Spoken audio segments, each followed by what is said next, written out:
Xətai rayonu Xocalı prospekti 29 ünvanında yerləşən yaşayış binasında yanğın baş verib. 15 mərtəbəli binanın elektrik şaxtasından başlayan yanğının Fövqəladə Hallar Nazirliyinin əməkdaşları tərəfindən qarşısı alınıb və tüstüdən zərər görən sakinlər dərhal təxliyə olunub.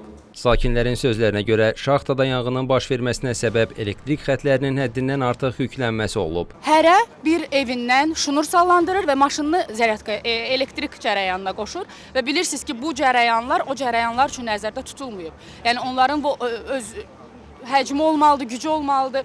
Bizim də həyətimizdə yoxdur. Ona görə hərə öz evindən şnur sallandırır, maşınını qoyur zərətqəyə və bütün elektriklər də gücə düşür. Bu da onun nəticəsi. İçəridə neçə nəfər xəsarət alan oldu. Gözünüzün önündə körpə uşaqlar çıxardılıb içəridən və biz də burada yaşayırıq. Bizim uşaqlarımız burada oynayır, uşaqlarımız yaşayır, özümüz yaşayırıq. Zərətqə edirlər.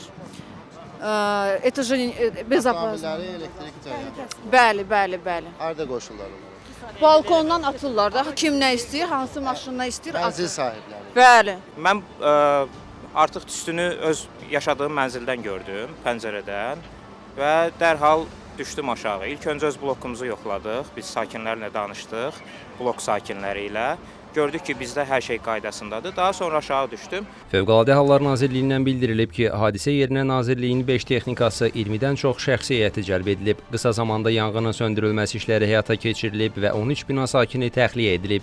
Saat 11:10 dəqiqələrində Fövqəladə Hallar Nazirliyinin 112 qaynar xəttinə Xətai rayonu Xocalı prospektində çox mənzilli yaşayış binasında yanğın baş verməsi haqqında məlumat daxil olmuşdur. Dərhal Nazirliyin Dövlət Yanğından Mühafizə Xidməti, eləcə də Bakı Regional Mərkəzinin xilas ediciləri cəlb olunmuşdur.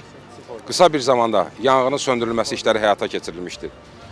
Yanğından binada olan mənzillər tam olaraq mühafizə olunmuşdur. Yanğın şaxta boyu kabellərdə müşahidə olunmuşdur. Yanğın baş verən binanı tikən MTK-nın sədri Rasim Əkbərov bildirib ki, binada yanğın şitləri olmasa da hadisə zamanı cərəyan verilməsi dərhal dayandırılıb. Tüstü çıxırdı, yəni tüstüyə görə də lazım olan tədbirlər görüldü, yanğın söndürülməyə müraciət edildi, yanğın söndürmədən təcili şəkildə gəldilər, su ilə təmin edildi, işıqlar söndürülmüşdü. Birinci komandamız oldu ki, işıqlar söndürülsün, liftlər tam şəkildə dayandırıldı. Respublika Təcil və Təxirə Salınmaz Tibbi Yardım Mərkəzinin və Kliniki Tibbi Mərkəzi məlumatına görə çağırış ünvanına 4 təcili tibbi yardım briqadası cəlb olunub. Təcili tibbi yardım briqadası tərəfindən 8 nəfər Kliniki Tibbi Mərkəzin toksikologiya şöbəsinə yerləşdirilib. Pasientlərə zəruri tibbi xidmətlər göstərilib, müvafiq laborator müayinələr təyin edilib. Hazırda onların vəziyyəti orta ağır qiymətləndirilir. Kənan Qafar, Əli Ələkbərov, Xəzər xəbər.